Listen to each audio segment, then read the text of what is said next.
အားလုံးပဲမင်္ဂလာပါ Unity အိမ်ချမ်းများနေပြီးတော့ပြန်လည်ကြိုဆိုလိုက်ပါတယ်ညီမအခုရောက်ရှိနေတာကတော့မြို့တကုံမြို့နယ်မှာပဲဖြစ်ပါတယ်မြို့တကုံမြို့နယ်တွေကဒီ44ရပ်ကွက်ငွေစင်လန်းတွေကအာစီနှစ်ထပ်တိုက်အစ်စ်ကလေးကိုပိတ်ဆက်ပေးခြင်းလို့ပါရှင်ဒီအိမ်ထဲမှာဆိုရင်ဘလို့ decoration ပြင်ဆင်မှုတွေနဲ့ဘလို့ design တွေနဲ့ဖွဲ့စည်းထားလဲဆိုတာကိုတစ်ချက်လိုက်ကြည့်ပေးကြပါဦးနော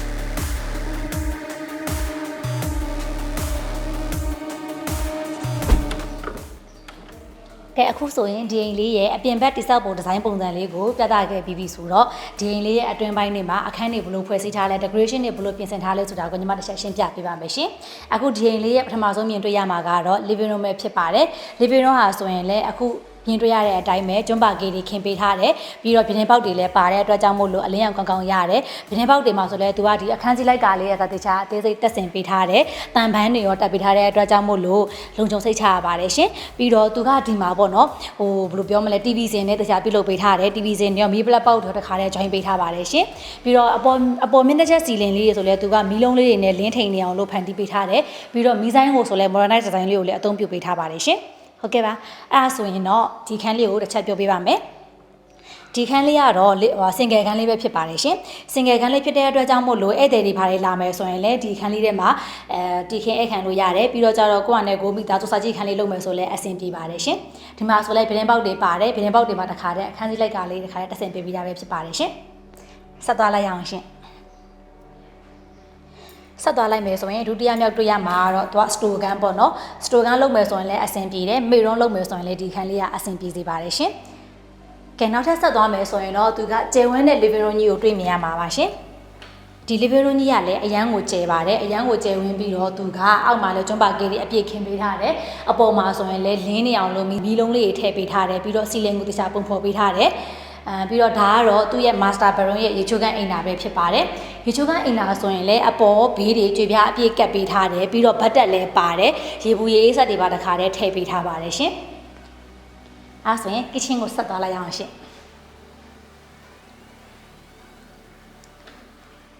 ကဲဒါကတော့ဒီအိမ်ကြီးရဲ့ကျယ်ဝန်းတဲ့ kitchen ပဲဖြစ်ပါတယ်ရှင်ဒီမှာဆိုလဲ kitchen မှာဆိုလဲသူကလှပတဲ့ကြွေပြားတွေခင်းပေးထားတယ်ပြီးတော့ကျတော့ဒီမှာ dining room လုပ်မယ်ဆိုလဲဒီနေရာမှာပေါ့နော် dining room လုပ်မယ်ဆိုလဲအဆင်ပြေတယ်ဘေးစင်တွေပါလဲတခါလဲထားပေးထားတယ်ပြတင်းပေါက်တွေလည်းပါတယ်ပြီးတော့ကျတော့ဒီဘက်မှာဆိုရင်အင်ရှင်မတွေရဲ့အတွက်ချက်ပြုတ်ဖို့စဖို့ဆောင်ရှိတယ်ပေါ့နော်ဒီမှာဆိုရင်လဲသူကမီးဖို့ကုံတွေကိုအကုန်လုံးကြွေပြားအပြည့်ခင်းပေးထားတယ်ပြီးတော့ကျတော့ဒီ cabinet အသေးလေးတွေပေါ့ cabinet အသေးလေးတွေထည့်ပေးထားတဲ့အတွက်ကြောင့်မို့လို့ဟင်းချက်စရာပစ္စည်းတွေထားလို့ရပါတယ်ဒီ kitchen မှာဆိုလဲပြတင်းပေါက်တွေအများကြီးပါတဲ့အတွက်ကြောင့်မို့လို့အင်ရှင်မတွေရဲ့အတွက်ညှော်နှံ့အတွက်စိတ်ပူစရာမလိုပါဘူးရှင်ပြီးတော့သူကဒီ kitchen ပါအစဒီဇိုင်းတွေတက်ပြီးတော့အလှဆင်ပေးထားတယ်ရှင်ပြီးတော့ကျတော့ဒီမှာဆိုရင်လည်း washing machine တွေထားဖို့အတွက်ရေခောက်ကစားတစ်ခါတည်းတက်ဆင်ပေးပြီးတာပဲဖြစ်ပါတယ်ရှင်ကဲဒါဆိုရင်ဒီတစ်ခန်းကတော့ common toilet လေးပဲဖြစ်ပါတယ်ရှင်ဧည့်သည်တွေပါလာရင်သုံးဖို့အတွက် toilet တစ်စုံအသစ်တစ်ခုထည့်ပေးထားတာပဲဖြစ်ပါတယ်ရှင်ကဲဒါဆိုရင်အောက်ထပ်ကအခန်းဖွဲ့စည်းပုံနဲ့ဒီဇိုင်းလေးတွေကိုရှင်းပြပြီးပြီဆိုတော့အပေါ်ဓာတ်ကိုတက်လိုက်ရအောင်နော်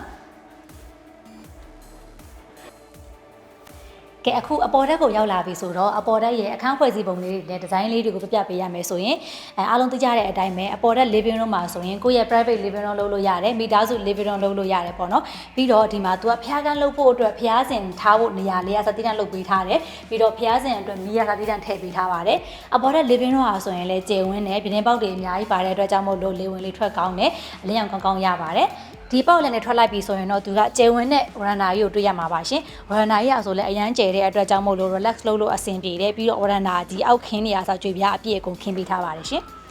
အဲဆိုရင်အထက်တစ်ချက်ပြန်သွားလိုက်ရအောင်ရှင်ပြီးတော့ဒီဟာဆိုရင်တော့ single room ပဲဖြစ်ပါတယ်ရှင် single room ဟာဆိုရင်လည်းဒီအပေါ်ထဲမှာပဲကိုယ့်ကိုယ်အလုပ်ခံလုပ်မလားကလေးတွေစာကြည့်တဲ့အခန်းပဲလုပ်မလားအဆင်ပြေတယ်ဒါမှမဟုတ်ဘူးဆိုရင်လည်းကိုယ့်အနေကိုဧည့်သည်တွေပါလာရင်နားနေဖို့အတွက်အခန်းလေးပဲလုပ်မလားအဆင်ပြေပါတယ်ရှင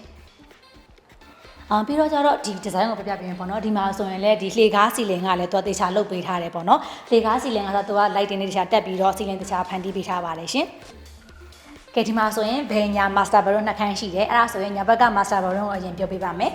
ညာဘက်က master baron อ่ะဆိုရင်အရန်ကျယ်ဝန်းတဲ့ master baron နဲ့မှာပါတယ်ပြီးတော့ဒီကျွတ်ပါကေးလေးလည်းအပြည့်ခင်းပေးထားပါတယ်ရှင်ပြီးတော့ဒီရဲ့ပေါက်ကနေပြီးတော့ကျယ်ဝန်းတဲ့ oranda ကြီးကိုထွက်ပြီးလဲသွားလို့ရပါတယ်ရှင်ဒါဆိုရင်တော့သူ့ရဲ့ဒီ master baron ရဲ့ toilet လေးပဲဖြစ်ပါတယ်ရှင်ဒီ toilet ထဲမှာဆိုရင်လည်းသူကကြွေပြားခင်းထားတယ်ကြွေပြားအပြည့်ကတ်ထားတယ်ရေဘူးရေးစက်တွေလည်းပါပါတယ်ရှင်အဲ့ဒါဆိုရင်ဘယ်ဘက်က master baron ကိုသွားလိုက်ရအောင်နော်ဒီဘယ်ဘက်က master baron อ่ะဆိုရင်လည်းကျေဝင်းတဲ့အတွက်ကြောင့်မလို့ green တွေထားမယ် furniture တွေထားမယ် video တွေထားမယ်ဆိုရင်နေရာအလုံးလောက်ပါရှိပါတယ်ပြီးတော့ဟိုလေးကတော့ဒီ master baron ရဲ့ toilet လေးပဲဖြစ်ပါတယ်ဘယ်ဘက်ခန်းရဲ့ master baron toilet လေးမှာတော့သူကပတ်သက်တွေလည်းပါဝင်တယ်ရေဘူးရေးစက်တွေလည်းတစ်ခါလည်းတက်ပေးပြီးသားလည်းဖြစ်တယ်အောက်ကိုလည်းကြွေပြားအပြည့်ခင်းထားတယ်ဘေးကိုလည်းကြွေပြားကတ်ထားပါတယ်ရှင် modernize space တွေသုံးပေးထားပါတယ်ရှင်